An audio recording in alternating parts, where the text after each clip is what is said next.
Hey everybody, welcome back to the channel, JVO TV, and today we're going to be discussing why black people don't invest. Now, me being a black American myself, it kind of shocks me to see these numbers because I know that investing will eventually lead you to a better future. Investing is not a popular subject because it's not quote unquote drama.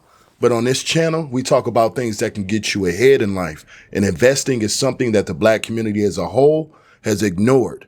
We can no longer continue to ignore as minorities in this country if you would like to get ahead. So let's talk about it. The facts and the misconceptions that might keep one as yourself back from actually investing in something that can make you win in life. Let's get started.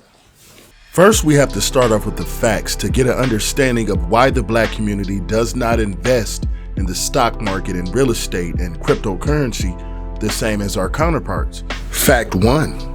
Half of all black U.S. adults don't have any assets or are currently not invested in anything.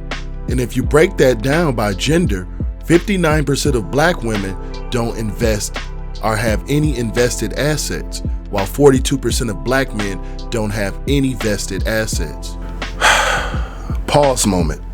Now, before I dissect this information, I want to be clear that this was a survey given to 5,000 something people. So this is not a widespread survey, but I'm pretty sure if it was widespread, the information wouldn't be much different. What I've got to say here is how important it is to hold assets and to build wealth by investing in something that's going to give you more money in the future, or at least put you in a position to make a decision to get a better investment going for yourself or someone you love.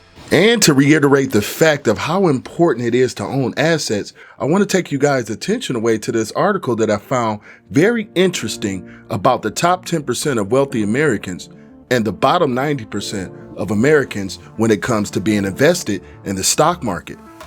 Now let's take a look at some of the key factors in the article.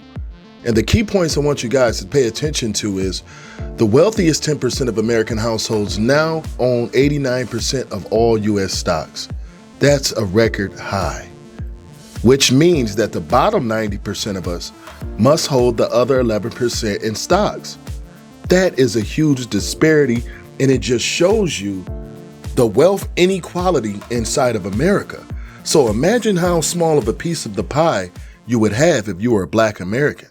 So now that we know what we know about the building of assets and attaining assets to get wealth, we have to answer the question that we all have been waiting for.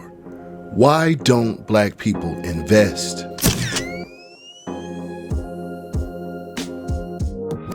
You see, when answering a question like this, which has many variables to the answer, you have to think long and hard. Why though? I don't understand.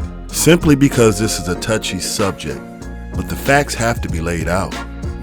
Let's discuss this in what I like to call the 3 L's. The 3 L's of why black people don't invest.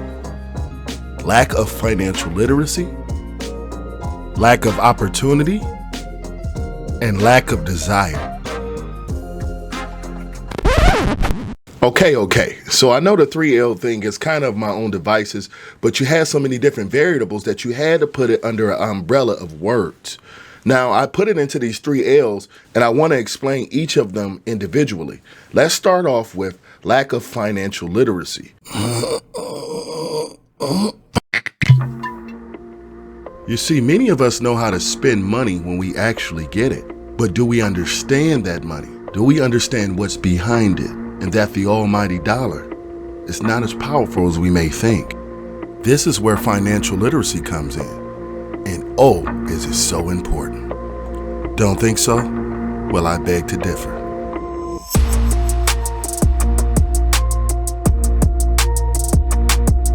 Financial literacy, 401k.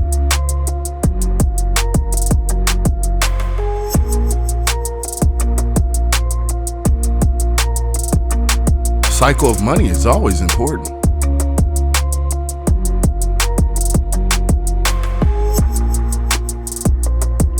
Budgeting could go a long way.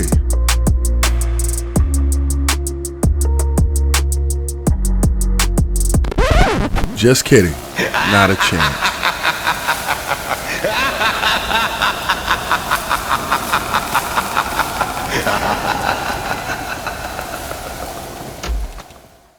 So now that we know that financial literacy is not only crucial to obtaining wealth, but it's also imperative to maintaining that wealth through knowledge of our financial systems.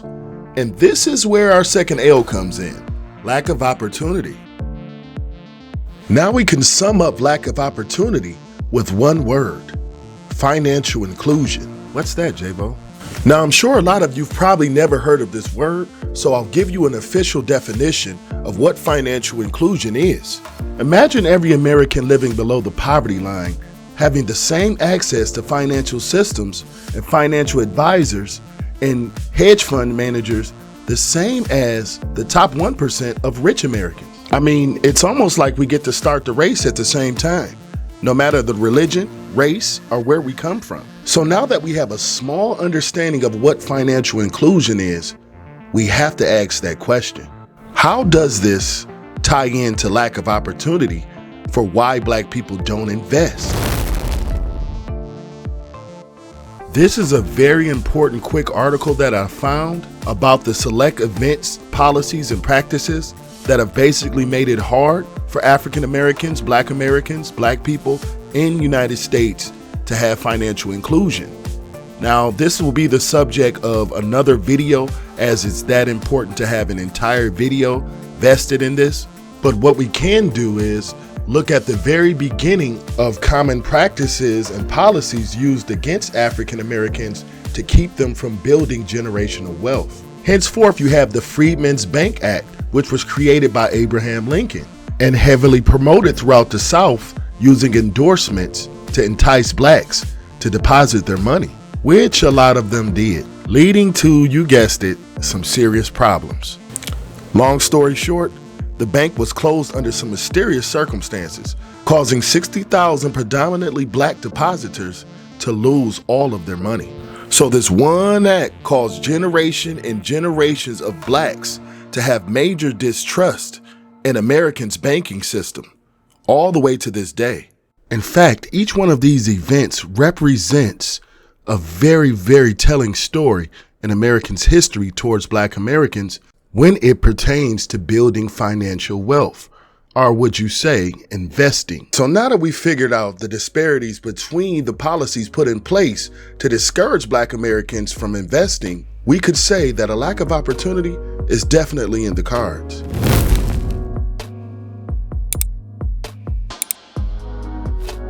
Moving on, we have lack of desire. What do I mean when I say lack of desire?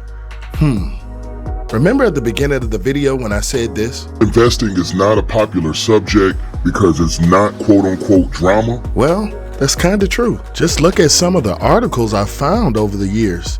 Stocks are soaring and most Black people are missing out. Black Americans not investing in the stock market and it's costing them. Lack of participation in the stock market likely to widen post-pandemic wealth gap. Can't believe it. I mean, of course, it's not all bad. You do have the few of us who have woke up and realized that wealth building is for the future. It's something that we have to do now. Ultimately, the lack of desire inside of the Black community to invest falls down to each individual. How important is your future to you? How important is building wealth to you? Is social media, is all the things that don't get you in hand of life more important? I don't think so. So I think it's time for some of us to wake up, and that time is now. You have the emergence of cryptocurrency. You have opportunity after opportunity to do what our ancestors never did. So I would say, if you guys are watching this video, start to invest. Don't make excuses. Get to investing right now. Because right now it's important for you to build that generational wealth for your kids or whoever it may concern to who you love. So this is my message from J-Bo TV. I hope you guys like the videos. What do you think about the 3L system? Would you start investing after watching this video? Is it important for you to build on your future? That's all you have to ask yourself. But anyway, thanks for watching the channel. Hopefully you guys subscribe and like if you like this type of content. We will have some more videos coming out for you. And in the meantime, you guys can check out some of my other videos that's pertaining to financial literacy and social media. And until then, you guys be safe.